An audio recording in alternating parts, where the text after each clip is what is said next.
Hi everyone, welcome back to Vital Healing. For those of you that are new to my channel, my name is Dr. Candida Schwartz. I am a naturopathic doctor as well as an intuitive healer. So today we are going to talk about some interesting, unique ways that I don't think that I'm sure many of you have not heard about on ways to get a better night's sleep. So they're not going to be the typical things like, like sleep hygiene where, no screen time or sleep in a dark room. It's not going to be like that. These are some interesting ways to approach insomnia and getting a bad night of sleep. So, where are you at with your sleep? Do you have a hard time falling asleep? Do you have trouble staying asleep? Do you sleep but it's restless? Do you sleep but you wake up really tired? So, I'm going to kind of talk about some things that you can do and some ways that you can approach sleep that might make for a better night's sleep all around. I am an insomniac, so I have been all of my life. And my mom was one, my sister is one, my nonna, my grandmother, she was also one. So for us, it's really genetic. And it's just our thing, right? And everybody knows what it's like to go through a period of having crappy sleep. Everybody knows what it's like to, so many people know what it's like to be an insomnia, or even just having one bad night of sleep. Like it really messes up your day. It really screws up your mental functions, your emotional state, and it's terrible for your body, right? So, um, yeah, so Yeah, okay. So I'm going to just start. I was going to talk about the moon because the moon can really mess up with your sleep cycle. And I know that the moon was really hard for me. And once I started being able to work with the moon's energy, because I started to do the meditations and the clearings around them, I actually found a way to optimize my experience with the moon and actually get the moon's energy to work for me rather than, aggravating like all of my issues because I'm not sleeping and I'm just feeling frustrated and you know restless, right? So I'll put a link to my moon meditations just because it's a big thing for me with sleep. So all right, so the first thing that I wanted to talk about sounds really weird, but it's romaine lettuce. There is a compound called lactucarium that is a phytonutrient that helps with sleep. It helps you sleep. It helps relieve pain. It helps your body relax. It's kind of super weird that it's romaine lettuce, but it is something that I've noticed is very helpful. So you might choose to have some more romaine lettuce for dinner just to kind of help with that process. And so many people don't sleep well because they're in chronic pain. So um, tart cherries. So you can have some tart cherry juice before bed. It's high in melatonin. It's actually great for pain relieving. It's great for it's an anti-inflammatory. It's an antioxidant. It's great for gout, arthritis, any swelling in the body. But for our purposes, also, it's high in melatonin naturally. So a couple of ounces of tart cherry juice or a couple of ounces of tart cherry juice in a glass of water before bed, or, like after 8 o'clock or so, like kind of sipping while you're unwinding for the evening, could be really helpful to get just some natural melatonin and kind of take the edge off and help you sleep. Another thing that I wanted to talk about is circadian rhythm, and this is something that I'm sure you've heard of if you've stumbled on this video and you have chronic sleep issues, but between the hours of 10 and 2, you really want to make sure you're asleep, specifically the hours of 10 and 12. That is when there are certain compounds in your body, and I don't want to get really like physiological and like sciencey in these videos, but there are compounds in the body that are really high between the hours of 10 and midnight. And in that time period, it's really valuable to be asleep. Like you're not doing any other physiological functioning other than repairing your cells, getting restoration for your cellular health.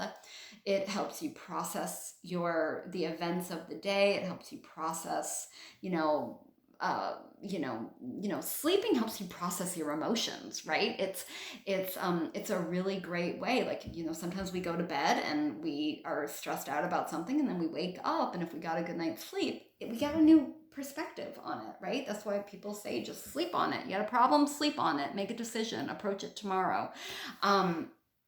So between that hour of 10 and 12, you really are optimizing your sleep. If you can be asleep, you're really optimizing what it does for your body, mind, and spirit. Like, your overall well-being is going to be healthier if you're asleep between the hours of 10 and 12. If you go to bed and get 8 hours of sleep and go to bed at 10 and wake up at 6, it is a lot healthier for your body if you can get a good night's sleep in that time period than if you still get that 8 hours of sleep and you go to bed at midnight and you wake up at 8. It just is. So and it's because of those cellular compounds that are just naturally high in our body between 10 and 12, between 10 and midnight. So if you're somebody who works the night shift or works late at night, I mean, that's a different story for you, right? But if you're not in that group and you still just like to go to bed late at night, it's going to be hard for you to say, oh, I'm used to going to bed at 1 and now I'm going to go to bed at 10. It's not reasonable, right? It's not, you're setting yourself up for failure. So what I like to tell my patients is go to bed, 15, 20 minutes earlier than you normally do for a few days or even up to a week, and then go to bed 15, 20 minutes earlier before that, and just kind of inch your way earlier and earlier until you can be asleep, sound asleep for at least a little bit of that time between 10 and 12. Different things can wake you up in the middle of the night. So your blood sugar can drop in the middle of the night, and that can jolt your body awake. So especially if you have blood sugar regulating issues like hypoglycemia in general, or if you eat dinner really early, like at 5 or 6, you might want to consider keeping some nuts or having some nuts before bed, or keeping some nuts by your bed. So if you do wake up in the middle of the night, you don't have to get up, wake yourself up. You can just kind of get up, have a drink of water, maybe a sip of water, and chew a couple of nuts and have a sip of water, right? You could make a little snack before bed with maybe some almond butter or some romaine lettuce and maybe a few, raisins or carrots or goji berries or something, and just kind of make a little snack. Like, I know it sounds a little weird, but it's just a way to approach it and get some nutrients in your body that might help you sleep through the night. Another thing is hydration. If you are dehydrated going to bed, your body can wake you up in a jolt because you need those oxygen and hydrogen models for a lot of those physiological functions of cell turnover. Our bodies are mostly made of water, so you need to be hydrated. So if you haven't drank water all day, I would rather have you drink glass of water and wake up and have to pee in the middle of the night. It's better for you. You'll have a better night of sleep if you do it that way, than if you just say, well, I'm dehydrated, but I'll drink more tomorrow. It's better for you to just drink some water before bed and get up and have to pee, and then drink a little bit more water, right?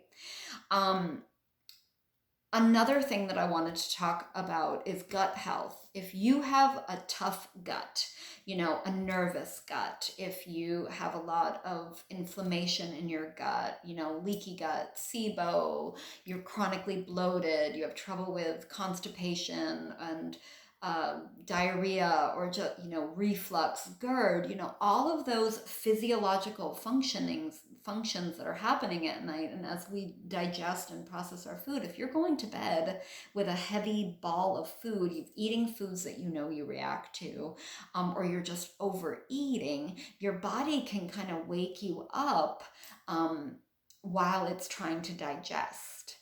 So Chinese medicine has a real story with this, but I'm not a Chinese medicine practitioner, but there are certain organs that are active in the middle of the night that can really jolt you and wake you up and prevent you from getting a good night's sleep. So, if you don't have a blood sugar issue, be done eating by 7 o'clock, sip on some tea, sip on some water, and go to bed at a reasonable hour, and have dinner be a little bit lighter, and eat foods that your body can digest.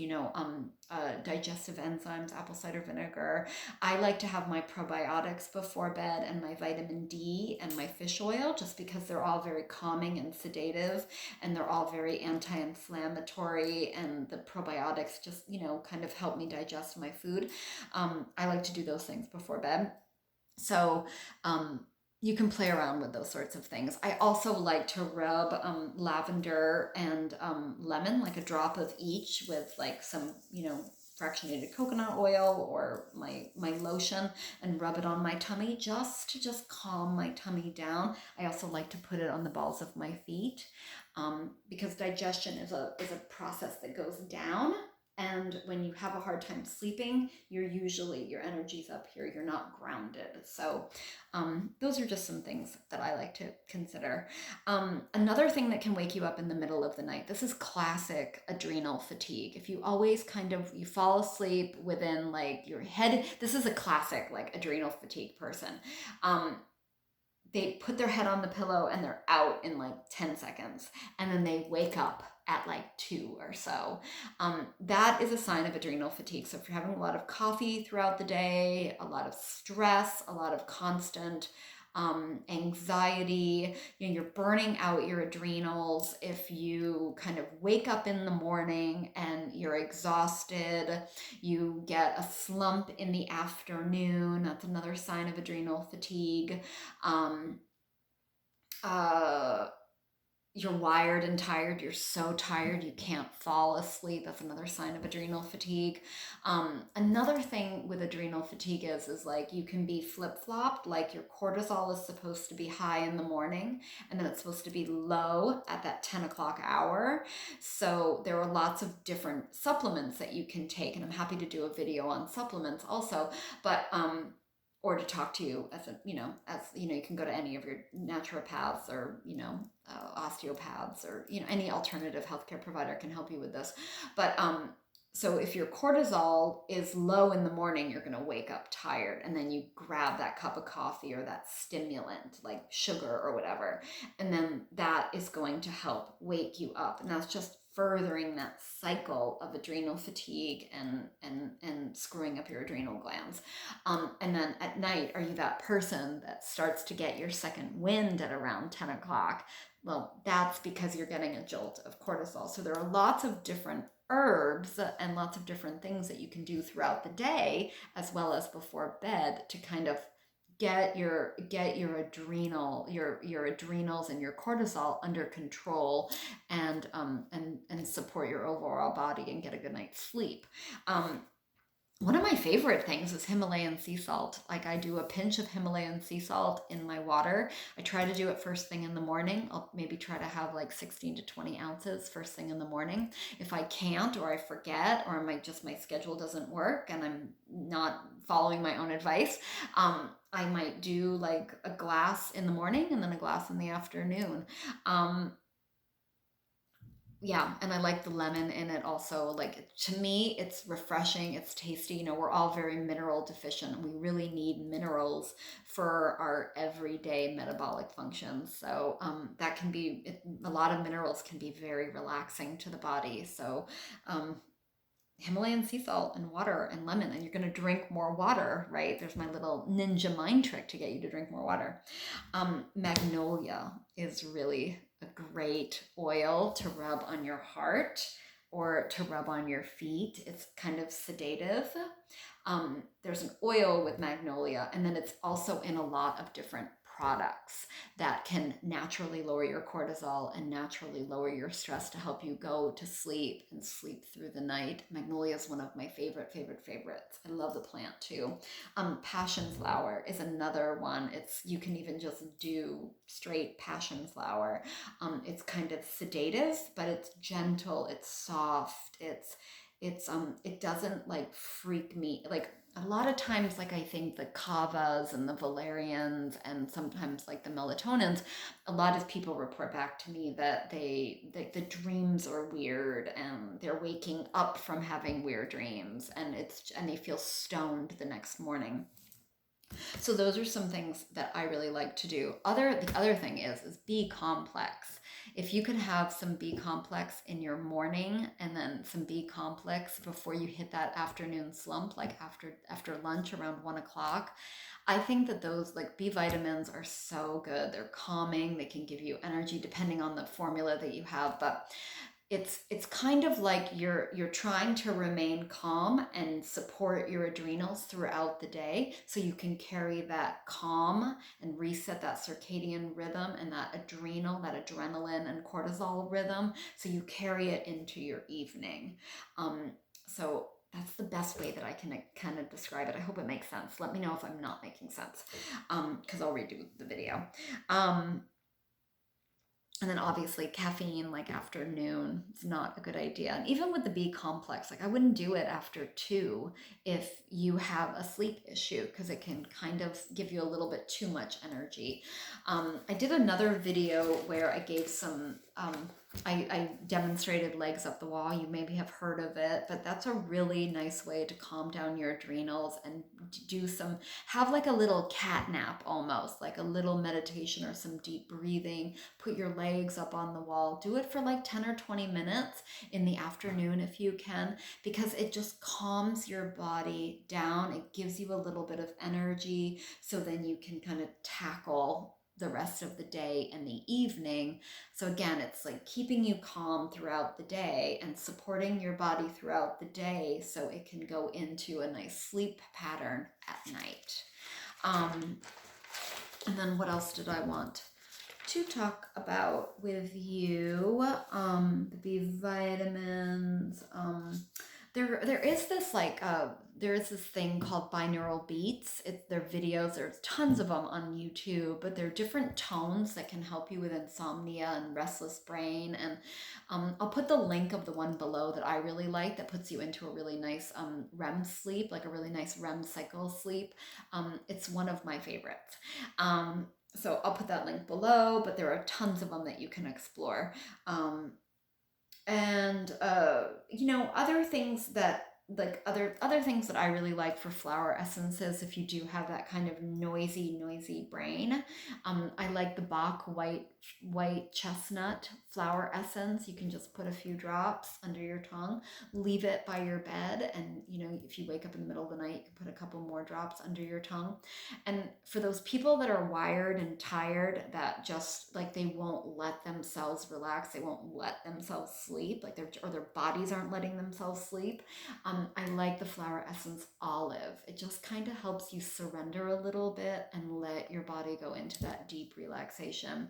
And again, you could do this. You could put a drop in your water all day long of those two, and then put a couple of drops under your tongue for right before you go to bed. And then, if you wake up in the middle of the night, you could just have it by your bed and put a couple of drops under the tongue and just kind of relax. I have so many favorite supplements that I can share with you. And I'm less, I try to keep this like, these are safe things that everybody can deal with and kind of approach to get a good night's sleep, right? So, we can all eat lettuce, we can all eat cherry juice, So that is my lecture for today, my little lecture. And I am going to do a video with a really nice before sleep meditation that I really love. So keep a lookout for that. And as soon as it's ready, I'll link it below. And get some really good rest. Do something really nice for yourself every day. And comment, share, like, support the channel in any way that you can. It's really appreciated. And I also love to hear, what do you guys want? Like, what do you all, guys and gals, like what does everybody want me to do a video on? It can be energy medicine, it could be stone therapy, it can be naturopathic demos, it could be more recipes, whatever. I have so many different things that I'd love to share. So advice is always welcomed. So be well, take care, sweet dreaming, okay? Sweet sleep and sweet dreams, okay? Have a great day and a restful, restorative night of sleep tonight. Bye. Till next time.